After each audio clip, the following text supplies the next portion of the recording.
بخير وخوشی به جزارو که محمیانه جبو زمان بخير وخوشی به ده هفته کو لترکیه دبستان و بو لآمده دو شاردارین نافچین ناوندی اجبو زارکین حتی 4 سالی کریشین بکردی بکرن. شارداریا پیاسه و یا باغلرا به شاهیه که کریشی آنگو باغچه زاروکان بکرن که جیراد بیشن زاروکیستان. لبان کریشان و بکرمانجی، زازاکی و ترکی پرورده ورکرن. بوی آمدش، بو زاروکین آمدش، بو پشروج آمد براسر خریبه.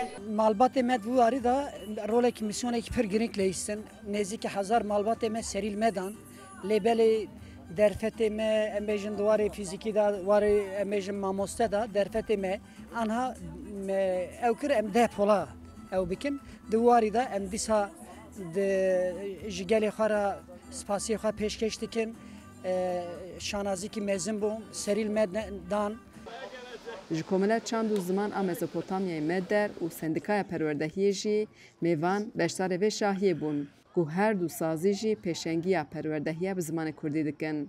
Yani ihtiyacı her mahallede gerema kreş hakkı şuma zoni ki yani ser zonra zah baskıyastu ayra vaştı ki her tüti hakiyastu zoni xu zoni de xu perverdevino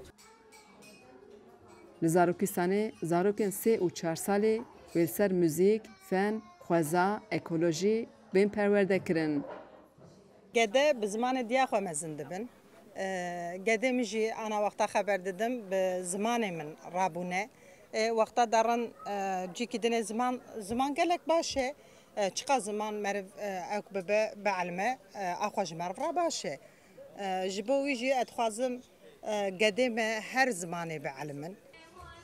Hêjayê gotinê ku beriya ku qayûm bidin ser şaredariyên HDP di dema gültenkişanak de li Amedê du zarokîstan hatin vekirin. Lê di dema qayûman de hemî dibistan û baxçê zarokan ê ku bi Kurdî perwerdehiyê dikirin hatin girtin. Çaveriye ku hemî şaredariyên Dem Partiyê ji bo zarokan zarokîstanan vekin. Xecican Farqîn, Dengê Amerîka, Amed.